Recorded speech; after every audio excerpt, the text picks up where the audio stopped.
بسم اللہ الرحمن الرحیم۔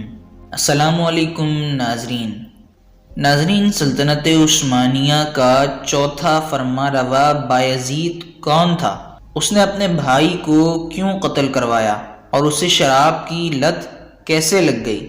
یہ سب آج کی اس ویڈیو میں ہم آپ کو بتائیں گے، لیکن ویڈیو میں آگے بڑھنے سے پہلے اگر آپ نے ابھی تک ہمارے اس چینل کو سبسکرائب نہ کیا ہو تو ضرور سبسکرائب کر لیجئے اور بیل آئیکن پر بھی ضرور کلک کر دیجئے۔ ناظرین، سلطان بایزید اول، جنہیں بایزید یلدرم بھی کہا جاتا ہے، یہ 1354 سن عیسوی میں پیدا ہوئے۔ 1389 سے 1402 سن عیسوی تک سلطنت عثمانیہ کے سلطان رہے۔ انہوں نے اپنے والد مراد اول کے بعد مسند اقتدار سنبھالی، جو کہ جنگ کوسوو میں شہید ہو گئے تھے، جس کی کہانی ہم آپ کو اس ویڈیو میں دکھا چکے ہیں۔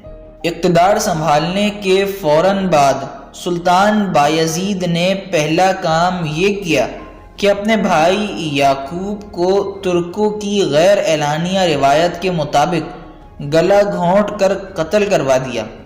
ناظرین، صرف عثمانی ترکوں ہی میں نہیں بلکہ اس دور کی دیگر بادشاہتوں میں بھی یہی طریقہ رائج تھا کہ ہر نیا بادشاہ بادشاہت کے دوسرے امیدواروں سے جان چھڑانا پہلا فرض سمجھتا تھا تاکہ ریاست میں آرڈر برقرار رکھا جا سکے۔ اپنے بھائی کو قتل کروا دینے کے بعد سلطان بایزید نے سربیا کے شاہ لازار کی بیٹی سے شادی کر لی اور اسٹیفن لازار کو سربیا کا نیا سربراہ متعین کر دیا اور سربیا کو کافی حد تک خود مختاری بھی دے دی۔